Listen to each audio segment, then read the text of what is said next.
আগামী ৬ June chilli এবং ১১ June ঘরের মাঠে শক্তিশালী কলম্বিয়ার বিপক্ষে মাঠে নামতে চলেছে আর্জেন্টিনা। এই দুই ম্যাচকে সামনে রেখে অবশেষে ২৮ সদস্যের চূড়ান্ত দল ঘোষণা করেছে লিওনেল স্কালোনি, যেখানে দীর্ঘ ৬ মাস পর দলে ফিরেছেন অভিজ্ঞ লিওনেল মেসি, যিনি ইনজুরির কারণে মার্চের উইন্ডোতে খেলতে পারেননি। তার সাথে দলে চমক হিসাবে এসেছে নতুন ইয়াংস্টার ফ্রাঙ্কো মাস্তান্তিনো, যাকে নিয়ে দীর্ঘদিন ধরে আলোচনা চলছিল। এক নজরে ২৮ সদস্যের চূড়ান্ত দলের দিকে তাকালে গোলরক্ষক হিসাবে রয়েছে ইমিলিয়ানো মার্টিনেস, জেনোরিমা রুলি ও ওয়াল্টার বেনিটেস।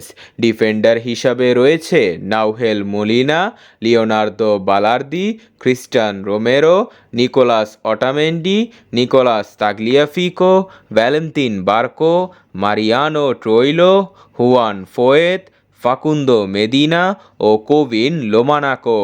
মিডফিল্ডার হিসাবে সুযোগ পেয়েছে Leandro Paredes, Enzo Barrenechea, Nicolas Paz, Exequiel Palacios, Rodrigo De Paul, Thiago Almada, Giovani Lo Celso ও এনজো ফার্নান্দেস। ফরওয়ার্ড হিসাবে রয়েছে Lionel Messi, Julian Alvarez, Lautaro Martinez, Nicolas Gonzalez, Giuliano Simeone, Angel Correa ও Franco Mastantuono.